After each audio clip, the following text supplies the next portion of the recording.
Hi everyone, welcome to our activity class. I am Urja from Eklavya Sports School. I hope आप सभी अपने घर में safe हैं एंड हेल्दी हैं. फ्रेंड्स, आपको मेरे हाथ में क्या नज़र आ रहा है? पानी, वाटर. लेकिन मेरा क्वेश्चन ये है कि ये पानी कहाँ से आया, कहाँ से आता है? अब आप कहोगे ऑब्वियस सी बात है, रेन से पानी आता है. बिल्कुल ठीक है, लेकिन ये रेन कहाँ से आती है? अब आप बोलोगे इतना सिंपल आंसर है इसका, तो रेन क्लाउड्स में से आती है, बादल में से आती है. बिल्कुल सही है, लेकिन अब मेरा क्वेश्चन ये है कि ये क्लाउड्स में पानी कैसे आता है? अगर रेन क्लाउड्स में से आती है तो वो जो पानी है जो बरसता है वो पानी क्लाउड्स में कैसे आता है? या फिर ये क्लाउड्स बनते कैसे हैं, पानी इनके अंदर जाता कैसे है? इन्हीं सब क्वेश्चंस का आपको आज हम एक एक्टिविटी के थ्रू आंसर देंगे. थोड़ी सी क्रिएटिव एक्टिविटी है, आई होप आपको पसंद आएगी. चले सो किड्स, चलो एक्टिविटी के थ्रू समझेंगे हम कि बारिश कैसे होती है और क्लाउड्स में पानी आता कैसे है. अब आपको ये मॉडल देख के पता चल ही गया होगा कि ये मॉडल किस चीज़ का है. So yes, you are right, ये मॉडल है वाटर साइकिल का. वाटर साइकिल यानी कि जल चक्र. ठीक है, ये जो आपको नीचे ब्लू कलर में दिख रहा है ये है नदी.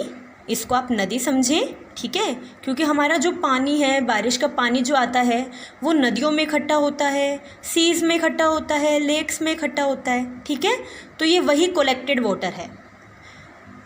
ये जो है सन है, सन के चारों तरफ वाइट वाइट क्लाउड्स हैं. ये ब्लैक कलर में जो आपको नज़र आ रहा है ये है हमारा क्लाउड, बादल. साथ में येलो कलर में ये बिजलियाँ चमक रही हैं और साथ में बारिश हो रही है, जैसा कि आप इन ब्लू ब्लू ड्रॉप से देख सकते हैं. तो अब आपको हम समझाएंगे कि कैसे क्लाउड्स बनते हैं, बारिश होती है. देखो, जब हमारा पानी जो रिवर्स में है, सीज़ में है, लेक्स में है, ये जो पानी कलेक्टेड है, इकट्ठा हुआ है, ये पानी सूरज की तेज़ रोशनी की वजह से भाप बनना शुरू हो जाता है. ठीक है, इवेपोरेट होना शुरू हो जाता है. जैसा कि आप देख रहे हैं, सूरज की तेज़ रोशनी जब इस पानी पर पड़ती है तो ये भाप बनकर ऊपर की तरफ जा रही है, एज यू कैन सी. ठीक है, जब ये ऊपर की तरफ जाती है भाप, तो इस प्रोसेस को हम कहते हैं इवेपोरेशन. ओके, फिर उसके बाद जब ये भाप धीरे धीरे ऊपर जाती है, बहुत सारी भाप ऊपर जाती है, तो ऊपर बहुत सारे ड्रॉपलेट्स इकट्ठे हो जाते हैं. अब वो ड्रॉपलेट्स जो हैं बादल के अंदर इकट्ठे हो जाते हैं और उससे क्या होता है, बादल जो है बहुत ज़्यादा हैवी हो जाता है. ठीक है, मैंने आपको एरो इसीलिए बना के दिखाया है. सबसे पहले जो नदी का जो ये पानी है ये भाप बनना शुरू होता है सूरज की तेज़ रोशनी की वजह से. तो ये जब भाप बनता है तो भाप ऊपर जाती है, वेपर्स ऊपर जाते हैं, ऊपर जाकर ये ड्रॉपलेट्स बन जाते हैं और यही ड्रॉपलेट्स फिर बादल में इकट्ठे हो जाते हैं. बहुत सारी ड्रॉपलेट्स जब इकट्ठी हो जाती हैं तो इस प्रोसेस को हम कहते हैं कंडेंसेशन. अब बादल के अंदर बहुत सारी ड्रॉपलेट्स इकट्ठी हो गई हैं तो बादल भारी हो गया है.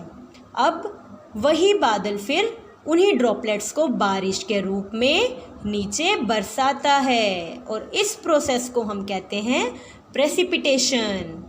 ठीक है, फिर जब ये बारिश का पानी नीचे आता है तो हमारी लेक्स, रिवर्स, सीज ये सभी बारिश के पानी से इकट्ठी होकर भर जाती हैं और नीचे सारा का सारा पानी कलेक्ट हो जाता है. यही प्रोसेस कॉन्टिन्यूसली चलता रहता है. कलेक्टेड वाटर वेपर्स के रूप में, भाप के रूप में ऊपर जाती हैं. ऊपर जाते ही वो ड्रॉपलेट्स बनकर बादल में इकट्ठी हो जाती हैं और जब बादल में बहुत सारी ड्रॉपलेट्स इकट्ठी होती हैं तो फिर वही ड्रॉप्स रेन बनकर नीचे गिरना शुरू हो जाती है। जैसा कि आप देख सकते हैं मॉडल के थ्रू, यही मॉडल है हमारा वाटर साइकिल यानी कि जल चक्र। एक एक्टिविटी के थ्रू और आपको दिखाते हैं वाटर साइकिल। आप देख सकते हो जैसे ही इस पानी को हीट मिल रही है, नीचे से ये पानी बॉईल होना शुरू हो रहा है। ठीक है, ये जो पानी है वो वेपर्स के रूप में ऊपर जाना शुरू हो रहा है। जैसे ही मैं प्लेट को हटा रही हूँ, वाटर सारा भाप बन के प्लेट के ऊपर इकट्ठा हो गया और यही फिर जो पानी है जो इकट्ठा हो गया ऊपर वेपर्स की फॉर्म में, अब ड्रॉपलेट्स बन के नीचे गिर रहा है, as you can see. I hope आपको आज की एक्टिविटी पसंद आई हो। आज की एक्टिविटी का मेरा मेन एम यही था कि कभी कभी ऐसा होता है, कुछ टॉपिक्स ऐसे होते हैं जो बच्चों को आसानी से समझ नहीं आते हैं, तो उनको वो टॉपिक समझाने के लिए ही हम इस तरह की क्रिएटिविटी कर सकते हैं, उनको इसी तरह की क्रिएटिविटी वाले एक्सप्लेनेशंस कर सकते हैं।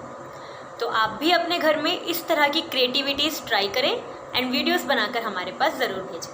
Thank you, have a nice day.